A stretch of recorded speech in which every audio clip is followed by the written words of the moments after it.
Comment gérer ses émotions?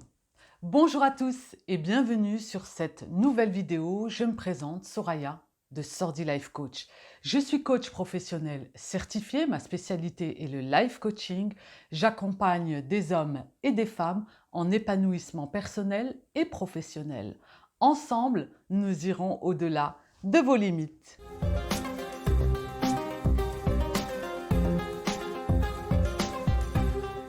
Comment gérer ses émotions? Avant de commencer cette vidéo, je vous invite à vous abonner à cette chaîne juste en dessous, à mettre un petit pouce bleu, un petit like et de la partager. Je tenais à faire cette nouvelle vidéo pour vous accompagner afin de comprendre comment gérer nos émotions. La chose primordiale est de savoir véritablement quel est le message derrière l'émotion. Face à une situation, nous allons avoir une réaction. Cette réaction va être spontanée par rapport à notre émotion. L'émotion, c'est véritablement tourné vers l'extérieur, c'est en mouvement, donc c'est par rapport à une réaction extérieure. Donc, lorsque nous sommes dans un environnement ou par rapport à un événement bien précis, eh bien, face à la situation, nous allons avoir une réaction, ce qui est tout à fait humain. Faut-il encore comprendre quel est le message derrière l'émotion qui est transmis? Il y a énormément de personnes, malheureusement, qui ne comprennent pas ces messages derrière ces émotions et font recours à des anxiolytiques ou à des antidépresseurs justement pour calmer ces émotions parce qu'en fait, ils ne les comprennent pas. Et bien sûr, les industries pharmaceutiques gagnent énormément de fonds grâce à ces émotions qui sont non comprises. Donc, si on ne s'occupe pas de nos émotions, eh bien, nos émotions vont s'occuper de nous. Ça, c'est certain. Alors, je voulais vous donner un cas bien concret lorsque j'ai accompagné récemment un coaché qui avait, lui, cette problématique face à un événement ou une situation. C'est lorsqu'il est en compagnie de sa petite amie, eh bien, il a un excès de colère. Voilà, ça se transforme par une jalousie. Il ne supporte pas le regard des autres par rapport à sa compagne. Et donc, voilà, il a fait appel à moi pour que je l'accompagne dans ce sens, assez paniqué d'ailleurs, parce que le fait de s'interpeller déjà, c'est de prendre conscience qu'il y a un problème, qu'il y a un souci à résoudre. Et le coaching est là justement pour vous accompagner. C'est dans la rue, il se promène avec sa compagne et à ce moment-là, il va avoir une réaction. Cette réaction va être de la colère, voire même de la jalousie, par rapport au regard des hommes sur sa compagne.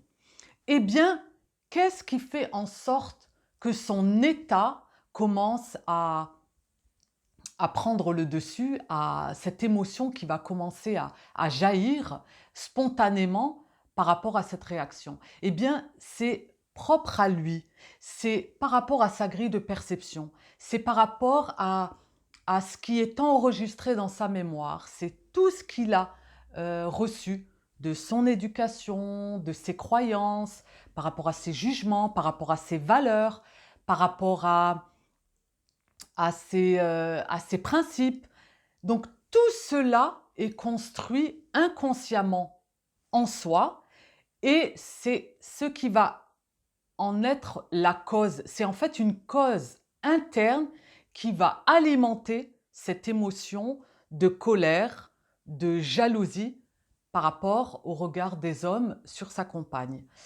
Et du coup, son émotion, donc, soit elle va être agréable ou désagréable. Là, en l'occurrence, elle est désagréable puisque c'est inconfort, ça va être la colère, il va y avoir un peu de jalousie, il y a même un peu d'angoisse, de l'anxiété. C'est ce qui arrive après en général Donc, quand il a eu, par rapport à sa grille de perception, son vécu, il va avoir cette émotion qui va jaillir de colère, de jalousie. Et derrière, tout de suite après, il va y avoir sa pensée. Et la pensée, elle va mettre de l'huile sur le feu. Elle va nourrir, elle va alimenter cette colère qui va encore plus s'élever.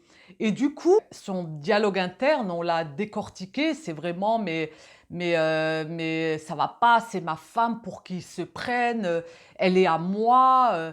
En fait, voilà, tout ce dialogue, toutes ces pensées vont venir subitement prendre le dessus par rapport à cette émotion et du coup, il va rester dans cette émotion de colère, de jalousie, limite de stress.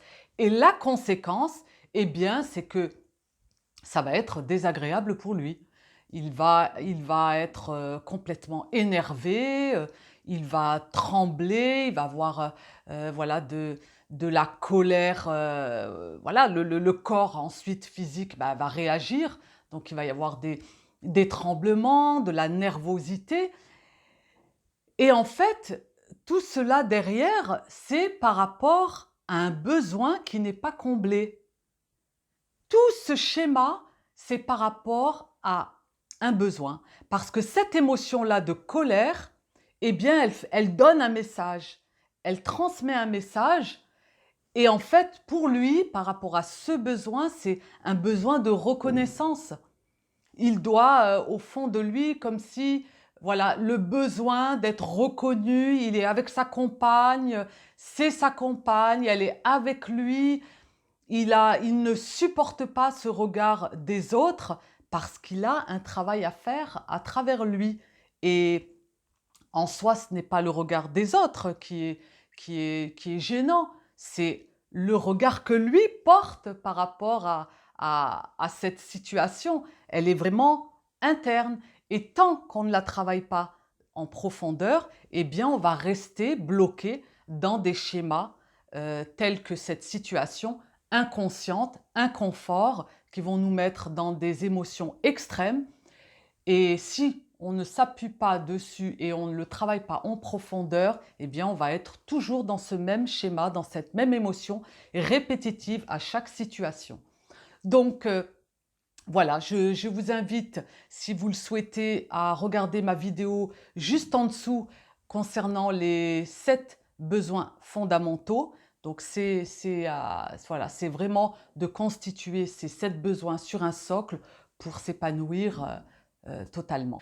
Donc vous voyez là qu'il est très important d'observer son émotion et de constater que par rapport à la situation, par rapport à la grille de perception, par rapport à cette émotion qui surgit, par rapport aux pensées qui vont alimenter, nourrir cette émotion, et ensuite le comportement que ça va amener, et par rapport à la conséquence de cette émotion globale, il est très très important de bien gérer ses pensées, de les travailler, de les comprendre, de les accueillir, parce que si on n'accueille pas ces émotions, eh bien, elles reviennent forcément, elles font partie de nous. Donc, de les comprendre, de les accueillir, de capter le message, qu'est-ce qu'elle veut me faire comprendre, cette émotion, cette colère qui a surgi, qu'est-ce qu'elle veut me faire dire à travers moi.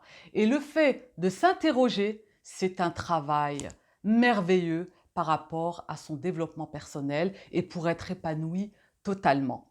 Merci d'avoir suivi cette vidéo. Je vous invite à vous abonner à cette chaîne si ce n'est pas encore fait, à mettre un petit pouce bleu, un petit like et de la partager. Je vous dis à très vite pour de prochaines aventures en vidéo et n'oubliez pas que la clé est en vous.